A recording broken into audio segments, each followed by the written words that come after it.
Did Mr. Kirk's assassin act alone? The vast majority of Americans are against political violence, but there is a vocal, active minority that encourages and celebrates it, and that minority is overwhelmingly on the left. The George Soros empire has financed a vast ecosystem of radicals dropping off bricks at riots to unleash a tidal wave of violently anarchists on our streets and to prop it up in an army of researchers and experts and journalists and propagandists who downplay the political violence. Someone is funding this discourse, but do you also believe that some of this may be coming from overseas? Yeah. Do you have any information the bullet casings had on them both Antifa and LGBT wording on them? Do you have any indication of the source of those engravings and what inspired them?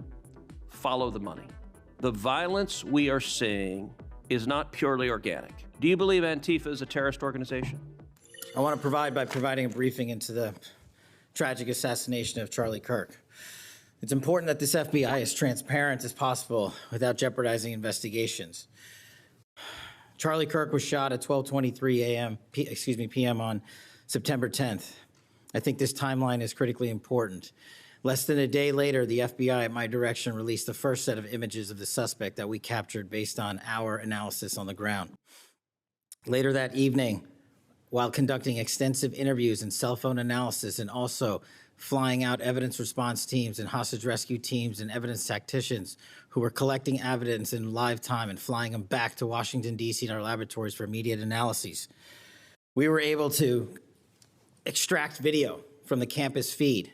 And at my direction at 8 p.m., in partnership and promise to working with the public to bring this fugitive to justice, we released a newly never before seen video of the suspect.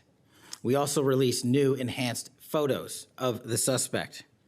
A few hours later, that suspect was in custody, pursuant to the interrogation of the suspect's own father, who stated, "When I saw that video that you released, I recognized it was my son, and I confronted him, and he was handed over to lawful law enforcement authorities." That is the FBI working with the public as I promised, being transparent and providing critical information along the way in the manhunt for the suspect and suspects involved in Charlie's assassination.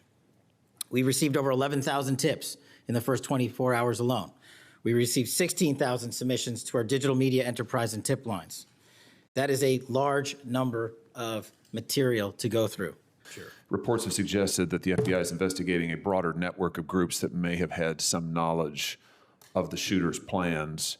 Can you give us any details on that, following up what you've already said in public? How's the FBI working to find other potential accomplices, folks who may have known about the shooter's plans, folks who may have encouraged him? Any update on any of that? So in terms of what we do for an interrogation perspective, we go and reach out to the family and community immediately. And we've conducted those investigations and interrogations with local law enforcement.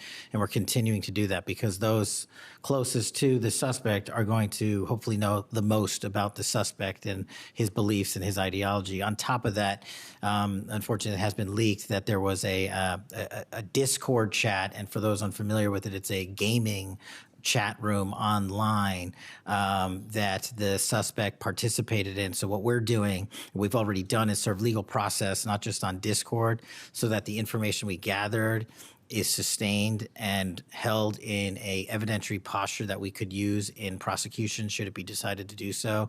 And we're also going to be investigating anyone and everyone involved in that Discord chat. Okay, very good. I see the public reports that the Discord thread had as many as 20 additional users. It sounds like you're trying to run down all of that to see if that's accurate, who else may have been on that thread, what they may have known. Is that fair to say? It's a lot more than that, and we're running them all down. It's a lot more than 20? Yes, sir. And you're running all of that to ground? Every single one. Yeah, fantastic. You and the FBI, working with state and local law enforcement officials in Utah, have caught the assassin of Mr. Charlie Kirk. Is that right? We have a suspect, yes, sir. And you did that within 48 hours, did you not? 33 hours. 33 hours. Congratulations. We've had other political assassinations. Back in June, an assassin assassinated Representative Melissa Hoffman, Mr. Hoffman, Senator John Hoffman, and Mrs. Hoffman in Minnesota. You and the FBI and Minnesota state and local law enforcement officials caught the assassin within 48 hours, did you not? I believe that timeline's correct, Senator. Congratulations. Sometimes we miss the forest for the trees. Good work. Did Mr. Kirk's assassin act alone? As I've said since the beginning, Senator, it is very much an ongoing investigation, and I can't speak to the state charges. That's for the state to address on their own, but we are providing them with the same investigatory findings reporting the department. And as I noted to Senator, I believe it was Cornyn or Hawley, that there are a number of individuals that are currently being investigated and interrogated, and a number yet to be investigated and interrogated specific to that chat room. So we are very much in our ongoing posture of investigation. So others could have been involved? Yes, sir. Okay. Political violence is always wrong. Period. Full stop. It doesn't matter which side, in the name of any ideology or cause, it's wrong. But in America today, political violence is not a problem that falls equally upon both sides. The vast majority of Americans are against political violence, but there is a vocal, active minority that encourages and celebrates it, and that minority is overwhelmingly on the left. Just last week, a YouGov poll found that a full 25% of those people who describe themselves as very liberal say it can be justified for citizens to use violence to achieve political goals. Less than 3% of very conservative Americans say the same. That's too many. That is 3% too many. But we are lying if we think that this is a both sides thing. It's not. We have to confront it. And you're going to have an important job of rooting out these terrorists. This is an ideology that runs very deep. The numbers are virtually identical to the ones I just noted when it comes to whether or not it's okay to celebrate the deaths of people whom we disagree with. And while large majorities in both parties were opposed to celebrating political violence, Democrats overall were nearly twice as likely as Republicans to believe that it is usually or always acceptable to celebrate the death of a public figure they oppose. What in the hell is going on? Earlier this year, a poll found that more than 55% of people on the left believed that it would be at least somewhat justified to murder Donald Trump. We've all seen the flood of posts on social media over the past week, not just a fringe few, but thousands upon thousands of people gleefully celebrating a father of two young children getting gunned down in broad daylight. I wish I wouldn't have seen that video. I wish my kids would not have seen that video. And it wasn't just random social media trolls. It was journalists, elite college professors, and even politicians, all but saying Charlie's assassination was justified because of what he thought, because of what he said. We saw the flood of hit pieces, the most powerful media outlets in the nation dishonestly attacking and villainizing Charlie for the most vicious possible terms. How can you ask us to unite under that? There can be no unity between good and evil. Somebody has to win this thing. And as a country, we have to absolutely reject it. And don't tell me it's both sides. It didn't happen in a vacuum. Over the past decade, we've seen an explosion of political violence, not just one-off lone wolf attacks, but organized, systemic political violence at a mass scale. It is not organic. It is the offspring of a dark and clandestine system funded in part with our own tax dollars, winning with a large network of foundations, NGOs, activist organizations, and front groups.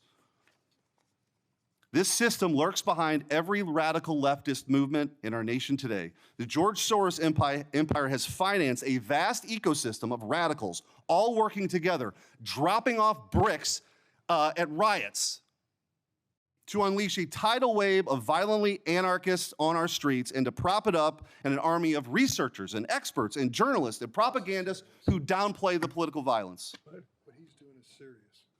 Mr. Director, I want to ask you. Tell me if each one of the following perpetrators or alleged perpetrators were acting from a left-wing or right-wing political violence. The man who tried to kill Republican congressman at the congressional baseball practice, nearly killing House Majority Leader Steve Scalise, left-wing or right-wing violence? Sir, I believe it was a left-wing ideology. Okay. Burned down cities during the Summer of Love in the George Floyd riots, left-wing violence or right-wing violence? Sir, I'll rely on you on these. I don't have off the top of my head. I'm sorry. Okay, left-wing. The Waukesha Christmas Parade massacre, left-wing or right-wing violence? Left-wing. The Lee Zeldin stabbing attempt, left-wing or right-wing? Left-wing. The Covenant school shooting in Nashville, left-wing or right-wing? Left-wing. The Butler, Pennsylvania assassination attempt on President Trump, left-wing or right-wing? Left-wing. The Trump International West Palm Beach assassination attempt, left-wing. The Abundant Life Christian school shooting, left-wing. The United Care CEO's murder, left-wing. Tesla's burned, keyed, damaged, firebombed, left-wing. The murders at the Israeli embassy, left-wing. The ICE facilities firebombed, left-wing. The Minnesota Catholic school shooting, left-wing. The anti-white Charlotte and North Carolina stabbing, left-wing. The attempted Utah News State firebombing, left-wing. And now, of course, the culmination of this vile trend, a left-wing assassination of Charlie Kirk.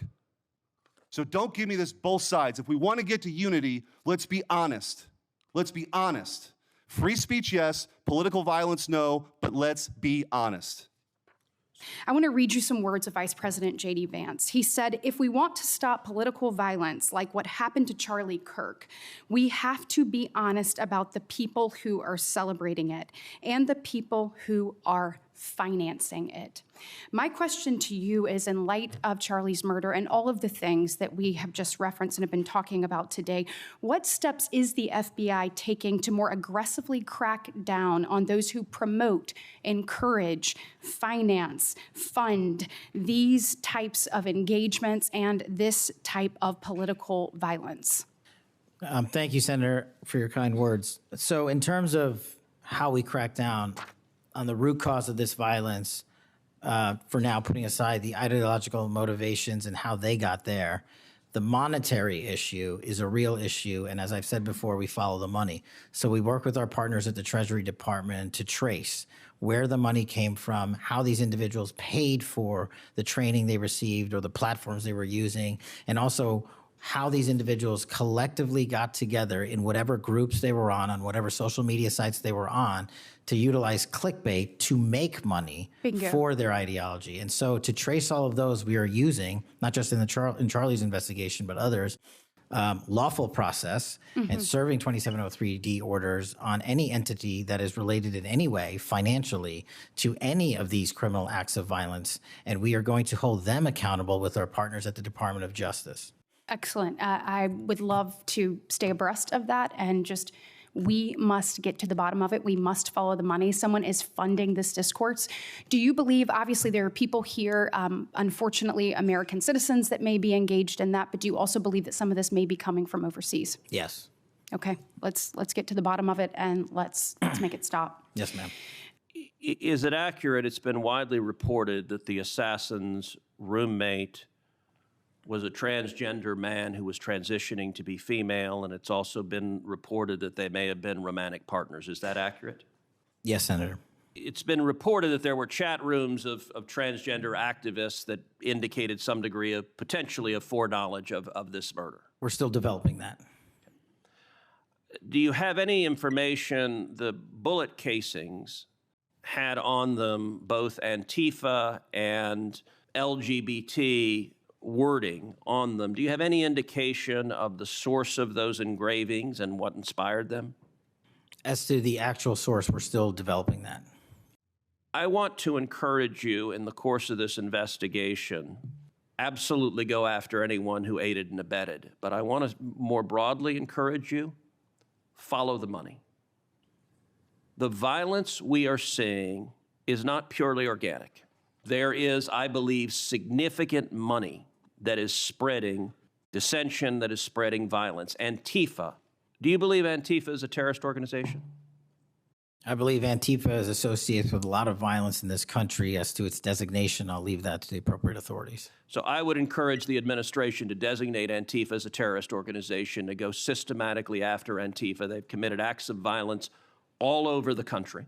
And the shell casings have multiple references to slogans that Antifa has popularized. I believe there is considerable money funding. Director Patel, at one point you made an announcement that the suspect was in custody. We got our man. It turned out that was not true. In fact, I think that was about 27 hours before the person now in custody was apprehended.